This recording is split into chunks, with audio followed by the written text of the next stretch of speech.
Yo, what's up guys? Teacher Paul here, and today we are reacting to football. This video is from a channel that is called Sports Stories, and it's a request from Whiplash, who says, as a huge football fan, grown up as a kid in the 90s and the 2000s, the rivalry that has colored me the most is Manchester United versus Liverpool derby. The Liverpool versus Man United rivalry. Guys, like, subscribe, and if you are a supporter of Manchester United, let me know in the comments. If you're a supporter of Liverpool, let me know in the comments. Keep it safe in the comments, but please let me know who you're supporting and who do you think the best team is. Don't kill each other in the comments, though. Let's go. Welcome for one of English football's classic fixtures, the meeting of those two northern juggernauts, Liverpool and Manchester United. Okay, let me ask you something. What's the biggest rivalry in English football? Some people say Man City versus United. Some people throw in Arsenal versus Spurs. But if you really want the one that goes deepest, the one that's got history, culture, trophies, heartbreak, and some of the most iconic matches ever played, Liverpool versus Man U versus Manchester United. Who's winning? Who's winning? Liverpool versus Man U. Who's winning every time? Let me know in the comments. Two cities, roughly 35 miles apart, and yet the rivalry stands for well over 100 years. And we're not just talking football. 100 years. Things started way before that. Liverpool and Manchester United have won more trophies than any other club in English football. That's crazy. Between them, with an unmatched history, they've dominated this country for decades. But what makes this fixture unlike anything else on the calendar? Ronaldo. So let's get into it. Where did the rivalry begin? What are the matches everyone remembers? And where does the rivalry stand right now? Welcome to Sports Stories. Before a single football was ever kicked, the seeds of a rivalry between the two cities were already there, its roots stretching back to the Industrial Revolution. It starts with an M. Liverpool? Oh gosh, I just had to make that joke. Back in the 1800s, Liverpool was the port city of England. If you wanted to import or export goods in the north, it went through Liverpool's docks. Their thriving port dominated trade. Manchester merchants had grown frustrated with the tolls they were paying. So, what did they do?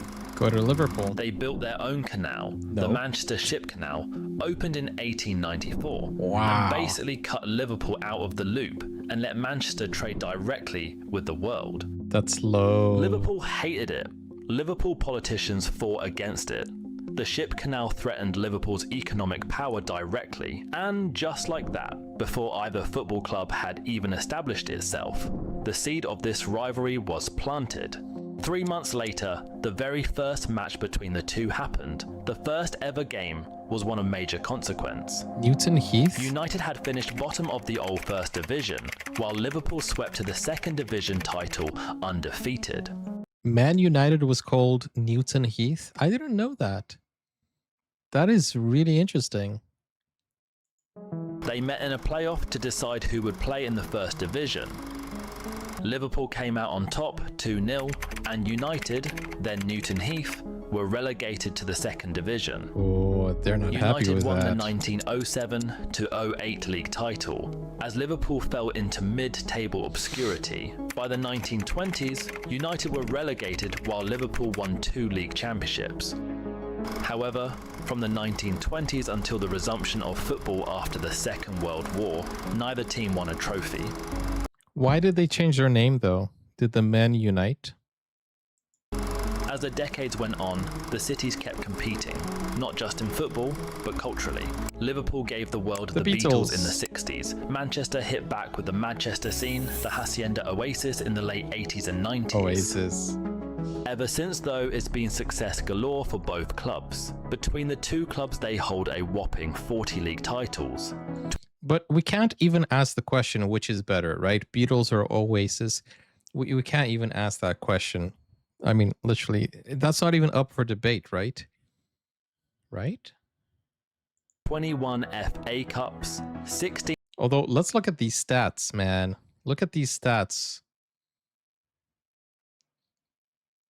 League Cups and 9 European Cups, better known as the Champions League. They've also lifted 4 UEFA Cups, now known as Europa League, 1 UEFA Cup Winners' Cup and 3 Intercontinental Cups. Oh, and 5 UEFA Super Cups. To understand how both clubs dominated for so long, you have to understand the managers that define them.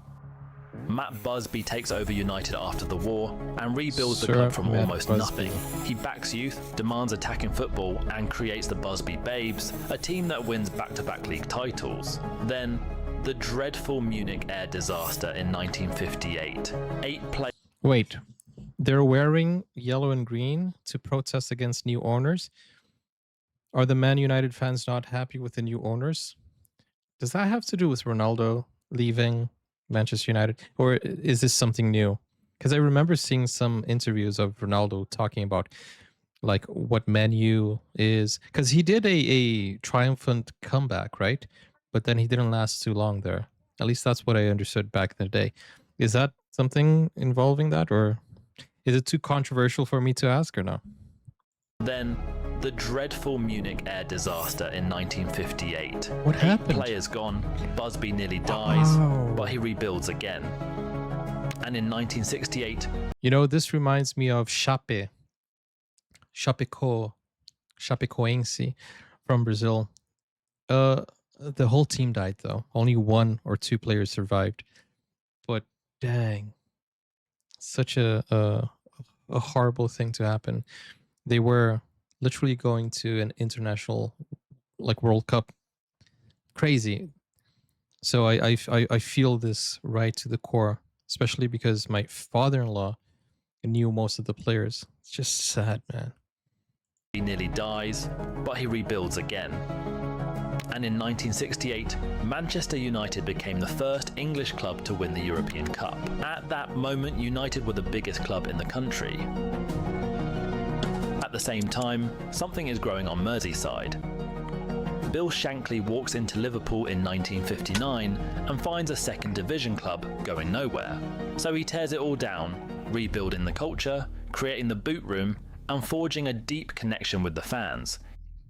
He turns Liverpool into a powerhouse, and when he leaves, the machine doesn't stop.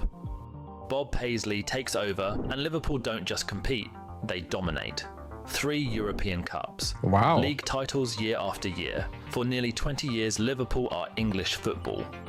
And Bob United, Paisley. they win the league in 1967. He must be loved in Liverpool. For 26 years. This is where the rivalry turns bitter. Liverpool are winning everything, while United remain the biggest name. One has the history, the other has the trophies. Then came Alex Ferguson in 1986 with one clear mission: knock Liverpool off their perch. He rebuilds the culture, brings through the class of '92 and turns United into a winning machine again. Sir Alex Ferguson, he is the best coach from Manchester, isn't he? He is the GOAT, man. I feel like he is like a father figure to the players, at least from what I've heard from him. When Sir Alex Ferguson retired in May 2013, he left Manchester United as the most successful club in English top-flight history, delivering on his promise to knock Liverpool off their perch, overtaking league title of 20 to Liverpool's 18. But since Ferguson left, something familiar happened again. The balance... Has he never coached the national team, the English national team? I mean, it's a missed opportunity if he hasn't. Has he ever? Liverpool's 18. And by the way, England, you have a good chance of bringing it home this year. Can't wait to see what you guys bring. Why? Why has Sir Alex Ferguson never coached the national team? Liverpool off their perch, overtaking league title of 20 to Liverpool's 18. But since Ferguson left, something familiar happened again. The balance shifted. Jurgen Klopp arrives at Liverpool and rebuilds them in a way that feels very familiar. He reconnects the club with its identity, builds a team with a clear style, and turns them back into one of the best sides in the world. A Champions League, a long-awaited Premier League title. Liverpool are back on top. Manchester United has not won a league title since Ferguson's departure. Liverpool ended their 30-year drought in 2019-20 season under Jurgen Klopp. Wait, I recognized him. I recognized him right now. He he literally went viral recently for saying, "Ooh, what a sexy voice." It's him. Oh, please speak more. Say some more. Oh man. drought in 2019 to 20 season under Jurgen Klopp, and recently secured their 20th title in the 2024 to 25 season under Arne Slot, the perch reclaimed by matching United's 20 league titles. Right, let's talk about the actual matches, because there are a few that you just have to mention. The 1977 FA Cup final, Liverpool had just won the league and were going for a historic treble. They had the European Cup final coming up just 4 days later. United stand in their way at Wembley, and United win it 2-1, with a famously deflected goal from Jimmy Greenhoff. Liverpool's treble dream gone. United fans delirious. The 1996 FA Cup final would see both clubs meet again in a cup final. United score the winner in the 85th minute. This game would become infamous for the Liverpool squad's white suits. Next, United are down 1-0 in the FA Cup fourth round against Liverpool, looking like they're going out. Then Dwight Yorke equalises. Then Solskjaer slots home the winner late on. United go on to win the treble. I like how the commentator is emphasizing FA Cup. I feel like back in the day when they came up with this name, FA Cup, people would just read it all together and it wouldn't sound great. Especially foreigners reading that, FA instead of FA. Back in the day, I'm sure it was a mix up. Equalises, then Solskjaer slots home the winner late on. United go on to win the treble that season. The Premiership, FA Solskjaer? Cup and Champions League. Liverpool couldn't stop it even in January. If you're a United fan, this one still hurts. It's a Premier League game in March 2009. Ronaldo. United go ahead through a Ronaldo penalty, but Liverpool hit back for a stunning 4-1. At Old Trafford, United's worst home defeat in 17 years, and Gerrard runs to the pitch side camera and kisses it. That image, iconic. Next up is 2021. Liverpool come to Old Trafford and absolutely dismantle United. Salah. 5-0. Solskjaer is sacked shortly after. It was humiliating. And then, as if 5-0 wasn't enough, Liverpool make it 7-0 at Anfield in 2023. United's heaviest ever defeat to their biggest rivals. Some United fans turned off their televisions at half-time and didn't come back. However, United would finish in third place ahead of Liverpool, who finished a poor fifth. Last but certainly not least, cup games are a commonplace between the two teams.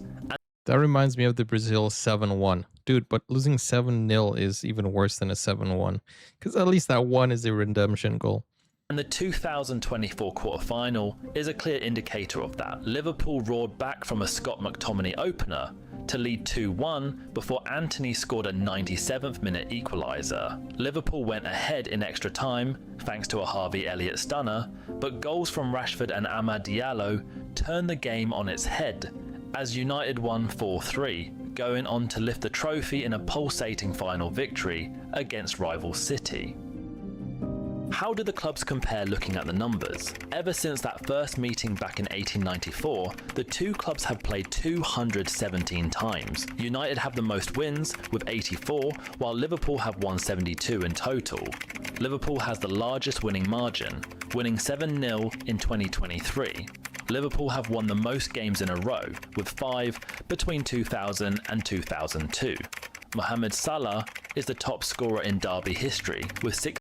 Salah is not doing too great, I've heard, right? He's not his old self. And Solskjaer is Norwegian, right? Heia Norge. 16 goals. Ryan Giggs is the all-time appearance holder with 48 games played. In terms of total trophies, Liverpool edge it 69 to United's 68. One trophy separating the two most successful clubs in English football history. So where are we now? Honestly, the balance of power has shifted massively towards Liverpool in recent years. Under Klopp, Liverpool rebuilt brilliantly. United, meanwhile, have been in transition, cycling through managers, trying to find their identity. But if you step back, there's a pattern to all of this. Busby builds United. Shankly and Paisley build Liverpool. Ferguson rebuilds United. Klopp rebuilds Liverpool.